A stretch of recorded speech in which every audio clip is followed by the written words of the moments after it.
제가 먼저 읽겠습니다. 여호와께서 권능으로 내게 임재하시고 그의 영으로 나를 데리고 가서 골짜기 가운데 두셨는데 거기 뼈가 가득하더라.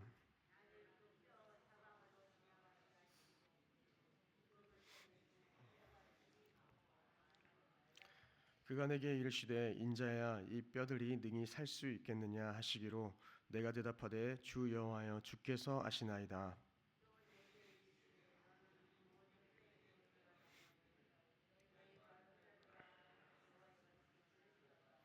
주 여호와께서 이 뼈들에게 이같이 말씀하시기를 내가 생기를 너희에게 들어가게 하리니 너희가 살아나리라.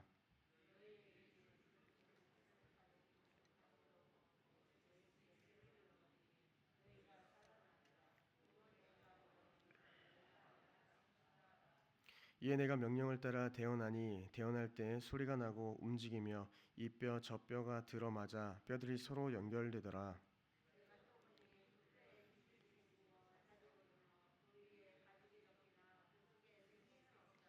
또 내게 이르시되 인자야 너는 생기를 향하여 대언하라. 생기에게 대언하여 이르기를 주 여호와께서 이같이 말씀하시기를 생기야 사방에서부터 와서 이 죽음을 당한 자에게 불어서 살아나게 하라 하셨다 하라. 이에 내가 그 명령대로 대언하더니 생기가 그들에게 들어가매 그들이 곧 살아나 일어나 서는데 극히 큰 군대더라. 아멘. 네, 오늘 본문은 에스겔서에서 가장 익숙한 본문이기도 합니다. 마른 뼈들이 살아나는 환상을 보여주고 있습니다. 현재 이스라엘은 바벨론의 포로 생활로 인해서 자신들의 처지를 생각할 때에 도저히 회복이 불가능한 죽어서 뼈만 남은 앙상한 몰골로 여기고 있는 것입니다. 그러한 회생 불가능한 삶을 주님께서 회복시키시는 내용이 바로 오늘 본문의 말씀입니다. 하나님께서는 에스겔을 인도하여 골짜기에 흩어진 마른 뼈를 보이셨습니다. 그의 영으로 나를 데리고 가서라고 기록하는데 하나님은 에스겔을 처음 부르실 때와 동일한 방법으로 그의 영으로 인도하여서 한 골짜기로 데리러 가고 계십니다. 에스겔서에서 그의 영은 여러 번 등장합니다. 그의 영, 즉 성령이 에스겔을 인도하여 환상을 보여주고 있는 것입니다. 하나님께서 데리고 가신 그 골짜기에서 에스겔은 무서운 광경을 보게 됩니다. 전쟁터에서 매장되지 못해 죽어 널브러진 그 시체들이 시간이 너무 지나서 마른 뼈가 되어버린 그러한 환상을 보게 된 것이죠. 하나님께서는 에스겔에게 물으셨습니다. 이 뼈들이 능히 살 수 있겠느냐라고 물으십니다. 이 질문의 의도는 무엇입니까? 인간이 할 수 없다는 것입니다. 인간의 생각에는 불가능하게 보이는 이 일을 내가 행하겠다라는 그 하나님 아버지의 회복의 선포인 것입니다. 이에 에스겔은 주 여호와여 주께서 아시나이다라고 이렇게 대답합니다. 사실 이 부분에 있어서 많은 분들이 다르게 해석하기도 하고 특별히 해석을 꺼려하면서 말씀을 안 하시기도 합니다. 긍정인지 부정인지 주석가들도 설교자들도 잘 말을 하지 않습니다. 그런데 제가 보았을 때는 많은 사람들이 서로 다르게 해석하지만 이 부분은 아마도 인간으로는 불가능하나 주님께서는 하실 수 있습니다. 이러한 의미가 아닐까 짐작하여 생각해 보기도 합니다. 그러나 만약 하나님께서 저희 모두에게 이러한 질문으로 다가오신다면 저희는 그저 아멘이라고 대답하면 될 것 같습니다. 이어서 하나님은 에스겔에게 너희 마른 뼈들아 여호와의 말씀을 들을지어다 이렇게 대언케 하십니다. 그러면서 5절을 보시면 내가 생기를 너희에게 들어가게 하리니 너희가 살아나리라 라고 대언케 하십니다. 이때 생기는 히브리어로 루아흐라는 단어가 사용되었습니다. 루아흐는 생기, 호흡, 바람, 영 등으로 사용되었습니다. 창세기 2장 7절에도 여호와 하나님이 땅의 흙으로 사람을 지으시고 생기를 그 코에 불어 넣으시니 사람이 생명이 되니라 라고 기록하고 있습니다. 여기에서도 하나님의 숨을 나타내는데 이것은 마치 죽어 있는 것과 같은 그 사람이 절망적인 상태에 있던 이스라엘 백성들을 회복시키고 살려내는 그 장면이 떠오르게 합니다. 하나님의 전적인 능력으로 마치 새로운 존재를 창조하듯이 완전하게 회복시키실 것이라는 그 의미입니다. 그래서 뼈 중에도 마른 뼈인 그 뼈가 다시 살아나는 것은 불가능하지만 하나님께서 그 여호와께서 다시 일으키시고 생기를 불어 넣으신다는 것입니다. 저희 모두가 하나님을 떠나 살면 골짜기의 마른 뼈같이 생기를 잃게 됩니다. 살아 있어도 죽은 것 같은 그러한 삶을 살게 되겠지만 저의 인생에 어려움이 있고 힘듦이 있다 하더라도 오늘 본문과 같이 마른 뼈와 같은 그러한 삶으로 여겨질지라도 저희가 하나님께서 생기를 불어 넣어 주시면 하나님의 능력으로는 저희가 회복될 수 있을 줄 믿습니다. 성도 여러분, 에스겔이 하나님의 명령을 대언할 때 어떤 일이 일어났습니까? 그때 여기저기서 소리가 나면서 뼈가 서로 들어맞고 그 뼈에 살과 힘줄이 올랐다고 기록합니다. 하나님께서는 뼈들이 움직일 때 나는 그 소리를 들려주시면서 아주 실감나게 설명해주고 계십니다. 물론 어떤 이는 이 소리가 뼈들에게 소생을 명령하는 소리로 보기도 하지만 보통은 뼈들이 움직이는 소리로 해석하는 것이 많아 보입니다. 이제 그 뼈에 힘줄이 생기고 살이 오르며 그 위에 가죽이 덮였습니다. 저희들은 이를 통해서 하나님의 말씀에 능력이 있음을 확신할 수 있습니다.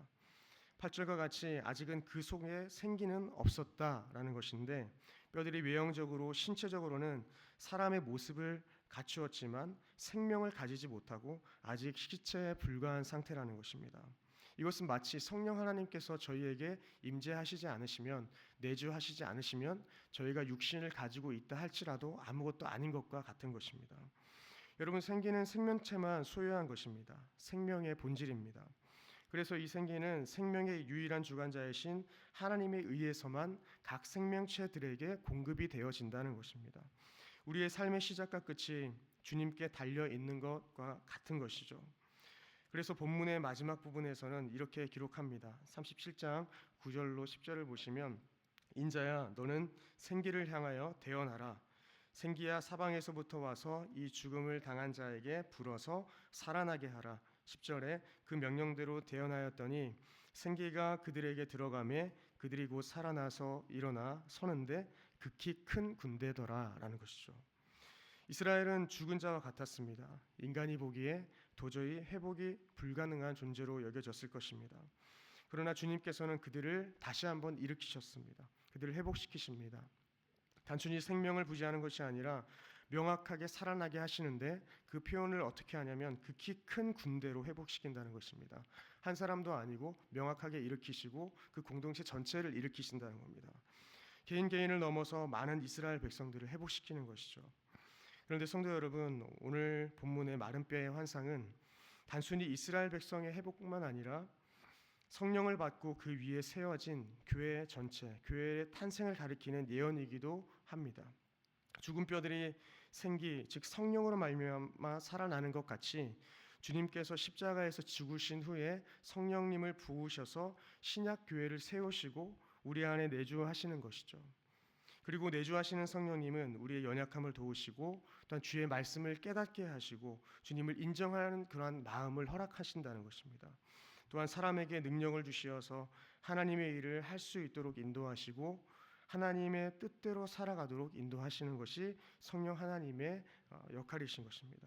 이외에도 믿는 자로 하여금 하나님의 사랑과 구원의 메시지를 전하는 자로 만들어 가신다는 겁니다. 하나님의 마음은 택한 자의 회복인 줄 믿습니다. 성도 중에도 많은 마른 뼈와 같은 인생을 살고 있는 분이 있으실 텐데 회복되지 않을 것 같은 나의 재정의 상황, 나의 질병 그런 것들이 있을 것입니다. 하지만 하나님께서는 우리와 함께 하시고 우리를 가장 선한 길로 인도하시며 마른 뼈와 같은 우리에게 살을 입히시고 생기를 불어 넣으시는 분이신 줄 믿습니다. 당장 저희가 회복되지 않는다고 저희가 낙심하지 않아야 할 것은 하나님께서 능력이 부족하여서 회복하고 있지 않은 것이 아니라 하나님의 때에 가장 좋은 방법으로 행하실 줄 믿습니다. 말씀을 맺겠습니다. 성도 여러분, 저희들 모두 에스겔과 같은 자들입니다. 오늘 본문을 보니까 대언이라는 단어가 4번 등장하는데 에스겔이 주님의 말씀을 대언하여서 선포했던 것처럼 저희들도 세상 가운데 주님의 말씀을, 복음을 선포해야 할 줄 믿습니다. 하나님은 사람을 통하여 일하십니다. 연약한 믿음의 사람을 통하여서 주님께서 일하십니다. 원하기는 저희 모두가 주님의 말씀을 대언하는 한 사람 한 사람이 되기를 바랍니다. 저희와 같이 부족한 사람이 어떻게 이 많은 일들을 또 주님의 사명을 감당할 수 있겠습니까? 주님이 주시는 성령 충만함으로 저희가 가능한 줄 믿습니다. 성령 충만은 그리스도인들이 끊임없이 추구해야 할 목표와도 같습니다. 한 번의 충만함으로 끝나는 것이 아닙니다. 날마다 성령 충만함으로 주님께서 우리의 삶의 모든 영역을 지배하고 변화시키는 그러한 경험들이 우리의 삶 가운데 있어야 하는 것이죠.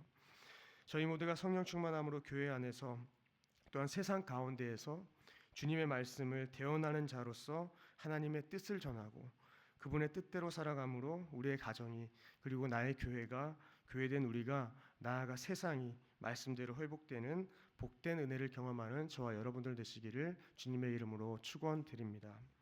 함께 기도하겠습니다.